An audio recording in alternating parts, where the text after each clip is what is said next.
Avant de poser votre question, vous déclinez votre identité et vous dites l'organe auquel vous appartenez et vous posez vos questions. Donc, nous demandons à Monsieur Yahya Bostan. Sayın Yahya Bostan'dan ilk sorusu. Kendinizi tanıtıp hangi basın organı adına soru sorduğunuzu iletir misiniz? Yahya Bostan Sabah Gazetesi, benim soru Sayın Başbakan size olacak. Türkiye'de PKK'nın silah bırakmasına yönelik bir süreç işlerken öncelikle şu bölgede bir kontrol sağlayan bir şey gerçekleşti. Süreç sabote mi ediliyor? Bu birinci soru. İkincisi de bununla ilgili. İmralı ile yapılan görüşmenin içeriğine yönelik de çeşitli iddialar kamuoyunun gündemine geliyor. PKK'nın silah bırakması konusunda bir takvimin oluştuğu, örgütün 50 yöneticisinin Avrupa ülkelerine gönderileceği, Mayıs ayında silah bırakma sürecinin başlayacağı şekilde iddialar bugün kamuoyuna yansıdı. PKK'nın silah bırakması konusunda bir takvim oluştu mu? Yol haritasında neler var? Teşekkür ederim. Je viens du quotidien Sabah. Ma question s'adresse à Monsieur le Premier ministre. Il est question d'un processus qui conduira le PKK à abandonner les armes. Or, il y a eu hier un affrontement à Çukurca. Est-ce que, c'est ma première question, y a-t-il un sabotage de ce processus? Deuxièmement, il y a eu toute une série de spéculations sur le contenu des discussions à İmralı avec le leader du PKK. Il est question d'un calendrier pour l'arrêt des combats, que 50 dirigeants du PKK iront en Europe et que ce processus commencera au mois de mai. Est-ce que tout cela est vrai? Değerli arkadaşlar, bölücü terör örgütünün şüphesiz ki provokasyonları yeni değildir. Ve bu tür barışa yönelik girişimlerde her zaman bölücü terör örgütü elinden gelen her tür olumsuz gayreti göstermiştir. Ve bu da yine o alışa geldiğimiz provokatif eylemlerden bir tanesidir. Biz daha önce de söyledik, operasyonlar konusunda bölücü terör örgütüyle mücadelemiz sürecektir. Fakat siyasi uzantısıyla müzakereleri yapabiliriz dedik. Şu anda da aynı noktadayız. Ve bu konuyla ilgili samimiyetimiz son günlerde attığımız adımlardır ve bu attığımız adımları da nasıl attığımızı, ne zaman atmamız gerektiğini, nerede atmamız gerektiğini de uygulamalarımızda gösterdik. Chers amis, les provocations venant de l'organisation terroriste séparatiste ne sont pas une chose nouvelle. Chaque fois qu'il y a des initiatives pour la paix, l'organisation terroriste séparatiste ne ménage pas ses efforts négatifs et ses actions provocatives dans ce domaine. Nous avons toujours dit que lorsqu'il s'agissait de faire des opérations pour lutter militairement contre cette organisation, elles allaient continuer en permanence, mais que cela ne nous empêchait pas de discuter avec sa prolongation politique. Nous sommes exactement au même point aujourd'hui. Ce que nous faisons avec toute sincérité est manifeste dans les pas que nous avons fait dans la période précédente. Nous savons quand il faut les faire, comment il faut les faire et où il faut les faire.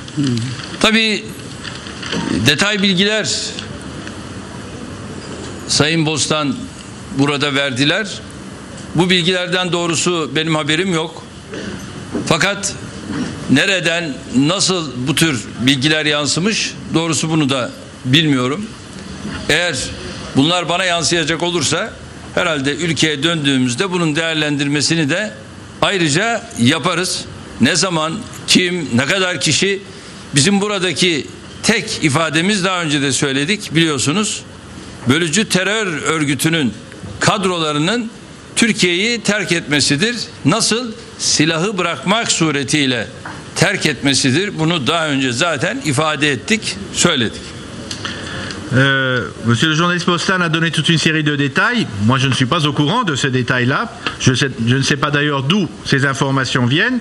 Si on me les présente, eh bien, en rentrant au pays, nous ferons une évaluation, ça c'est clair. Ce qui est important, c'est de savoir où, comment, qui, combien de personnes vont partir. L'essentiel, c'est que nous avons toujours déclaré qu'il est important que les membres, que les dirigeants de l'organisation terroriste séparatiste quittent le pays. Comment? Après avoir déposé leurs armes. Bu konuda herkes dikkatli olmalıdır. Çünkü bizim derdimiz bağcı dövmekten öte üzümü yemektir. Ici, tout le monde doit vraiment faire attention parce que notre objectif ici n'est pas de rentrer dans la vigne et de tabasser le vignoble, c'est de pouvoir manger du raisin. milletimizin huzurudur, mutluluğudur. C'est la paix et la tranquillité de notre population.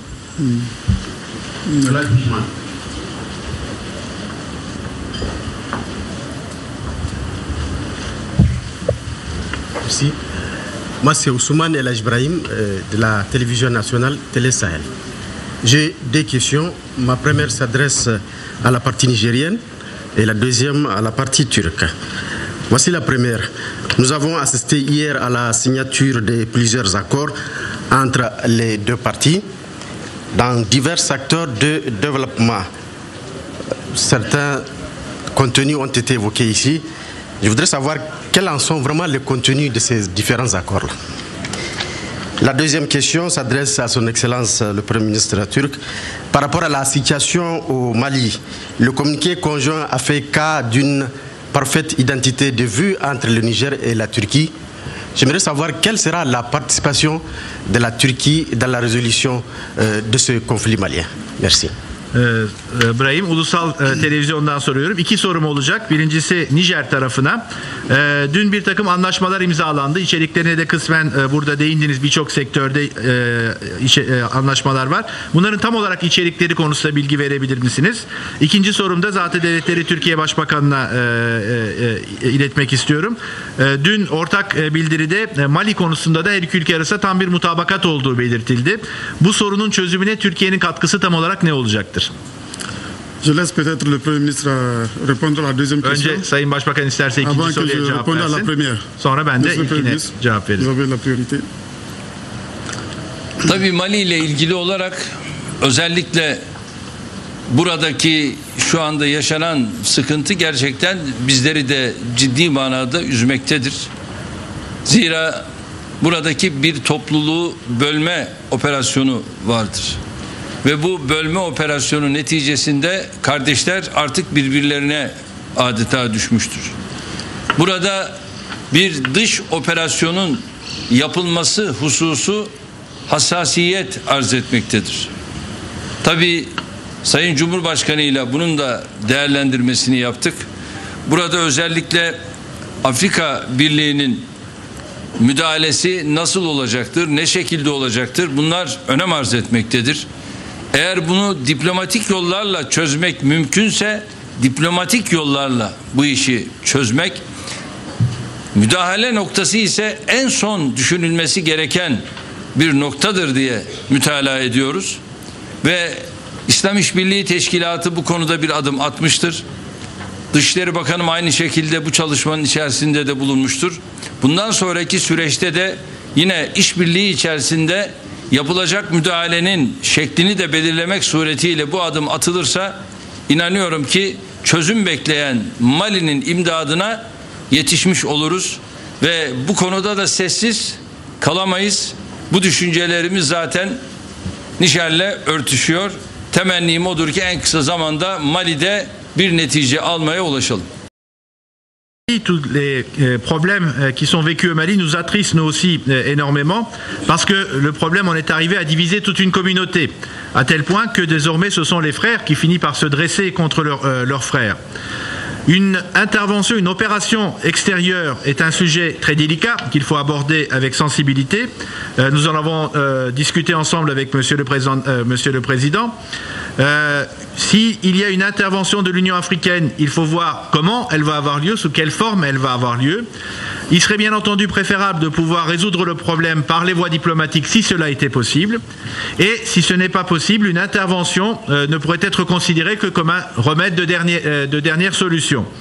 À ce point, l'Organisation de la coopération islamique a déjà fait certains pas. Mon ministre des Affaires étrangères est également impliqué dans ces travaux. Il a également pris des mesures dans ce domaine-là.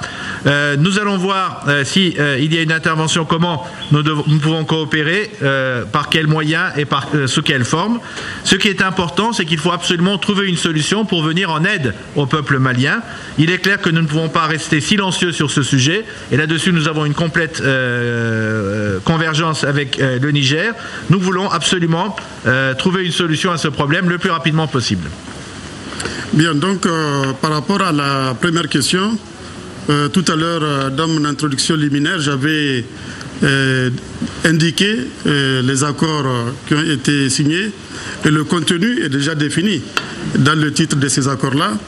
Il se trouve que nous avons des priorités dans le cadre du programme de renaissance sur la base duquel le peuple nigérien m'a fait confiance. Et je pense que le journaliste qui a posé la question le sait. Une de nos priorités, c'est l'eau, l'accès à l'eau potable pour les populations. Il se trouve que nous sommes déjà très engagés avec la Turquie depuis longtemps dans le soutien de la Turquie dans le cadre de l'alimentation en eau potable des populations nigériennes. Donc un des accords porte sur ça, sur l'approvisionnement en eau potable et sur l'assainissement au profit des populations nigériennes. L'autre accord, c'est celui relatif à la sécurité et à la police. Je ne rentre pas dans les détails par rapport à ça. La seule dénomination de l'accord peut laisser facilement imaginer quel doit être le contenu. Et enfin, nous avons aussi une autre priorité, c'est la santé. Dans le domaine de la santé également, nous avons cet accord-là que nous avons obtenu. Et enfin, sur les visas, comme je l'ai dit, il n'y aura plus en principe de visa au niveau des passeports diplomatiques entre la Turquie et le Niger. En résumé, les accords que nous avons signés sont des accords qui rentrent dans le cadre des priorités que s'est fixé le gouvernement nigérien, dans le cadre des priorités sur lesquelles je me suis engagé à l'occasion des élections présidentielles que l'on sait. Donc c'est l'occasion pour moi de renouveler encore mes remerciements à la partie turque pour les efforts qu'elle fait pour nous accompagner dans la mise en œuvre de ce programme important pour le Niger et qui répond aux attentes des populations nigériennes. Aslında az önceki girizgahımda bu anlaşmaların başlıklarını verdim. Başlıklara baktığınız zaman içerikleri de buradan çıkarsamak son derece mümkün. Bütün bu anlaşmalar Nijer'in yeniden doğuşu üzerine yapmış olduğumuz ve seçimlerde bu program taahhütü karşılığında halkın bana güven verdiği bütün konulardaki önceliklerimize denk düşmektedir. Bunlardan birisi suya ulaşım, halkın suya ulaşımını sağlamak. Bu konuda gerçekten bize çok önemli destekler verilmesi söz konusu. Hem içme suyuna hem arıtma tesisleri açısından Türkiye bize bu konuda yardımcı olacaktır. Ve zaten şimdiden bu konuda ciddi şekilde yardımlara başlamıştır, yardımlara sürmektedir. İkinci anlaşma güvenlik ve polis konusundaki anlaşmalardır. Burada ayrıntıya girmeyeceğim ama zaten ne tür konuları kapsayabileceğini tahmin etmek zor değil. Üçüncü anlaşma yine uzun uzun değindik sağlık alanında. Dördüncüsü de diplomatik vizelerde muafiyet söz konusu. Yani eğer özetlemek gerekirse bunlar Nijer hükümetinin öncelikli olarak tespit etmiş olduğu alanlara denk düşen anlaşmalardır. Bizim seçilmemizi sağlayan taahhütlerimize denk düşen anlaşmalardır. Ve bu vesileyle Türk tarafına bir kez daha bize bu konuda verdikleri destek, çabalar konusunda bize bir süreçte eşlik etmek için gösterdikleri üstün gayretler konusunda şükranlarımızı iletmek istiyoruz. Bütün bunlar Nijer halkının beklentilerine denk düşen yardımlardır, anlaşmalardır. Merci. Ahmet Sözcan, TGRT Haber. Sayın Başbakanım, sorum size yönelik olacak. Suriye rejimi Türkiye ve Katar'ın da arabuluculuğuyla Suriyeli muhaliflerin elinde tutulan 48 İranlıya karşılık olarak aralarında Türk vatandaşlarının da olduğu 2130 tutukluyu serbest bırakma kararı aldı. Bu süreçte Türkiye nasıl bir rol oynadı ve serbest bırakılacak Türkler konusunda gerek kimlikler gerek sayı bize bilgi verebilir misiniz? Monsieur le Premier ministre, l'agence TGRT, ma question s'adresse à vous. Le régime syrien a promis, après une mission menée par l'intervention de la Turquie et du Qatar, de libérer 2130 prisonniers, parmi lesquels des ressortissants turcs, en échange de 48 Iraniens qui étaient détenus par les opposants. Quel a été le rôle exact de la Turquie dans ce processus? Est-ce que vous avez des informations sur les Turcs qui vont être libérés? Değerli arkadaşlar, bu konuyla ilgili olarak gerek Katar'ın gerekse Türkiye'den bir STK'nın girişimleriyle bu başarılan bir süreç oldu. Burada 4 Türk'ün ve birkaç tane Filistinlinin de işlerinde olduğu malum bir süreç ve konuyla ilgili olarak tabii bundan sonraki süreçte ne gibi gelişmeler olur şu anda bunu söyleyemiyorum. Ancak önceki süreçte bizler muhalif kanatla bazı görüşmeleri sürdürdük ve muhalif kanadın bu konuda bir ön hazırlığı aslında var gibiydi ama Suriye buna nasıl bir tepki gösterecekti o belirsizdi. Şu anda Suriye'nin de bu 2130 rakamını kabul etmesi herhalde bununla ilgili olan tamamlayıcı bir süreç olmuş oldu. Tabii temennimiz odur ki Suriye'nin şu anda cezaevlerinde olan birçok masum insan, mağdur insan bunlar da bir an önce kurtulmuş olsunlar ve sadece bu süreci takdir etmek gerekiyor. Bugün akşama kadar neler olur onu bilemiyorum. Hayırlı olsun demekten başka herhangi bir şey bize düşmez.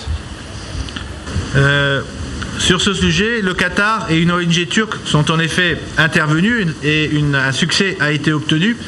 Parmi les personnes libérées, il y a 4 ressortissants turcs et certains palestiniens. Quelles seront la suite de ce processus? Nous ne le savons pas encore.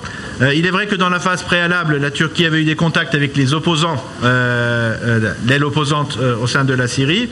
Eux, ils avaient apparemment quelques préparatifs dans ce domaine. On ne savait pas encore quelle allait être la réaction de la partie syrienne. Finalement, il semble qu'ils ont décidé de libérer donc 2130 personnes. C'est un pas qui a complété ce processus. Ce que nous pouvons souhaiter, c'est qu'il y a aussi encore beaucoup de personnes tout à fait innocentes et des victimes qui sont dans les geôles syriennes. Nous souhaitons que toutes ces personnes puissent également être sauvées de ces prisons. Mais en ce qui concerne le processus, nous ne savons pas comment cela va se développer d'ici ce soir, ce qui va se passer. Mais en tout cas, c'est quelque chose que nous ne pouvons qu'apprécier et nous ne pouvons que souhaiter que cela apporte le bonheur à tout le monde. Merci, monsieur le Premier ministre. Le temps qui nous est imparti est terminé et nous vous souhaitons un bon vol. Sayın Cumhurbaşkanı, Sayın Başbakan çok teşekkür ederiz. Zamanımız doldu. Size de dönüşte iyi yolculuklar diliyoruz. Merci, merci beaucoup. Merci.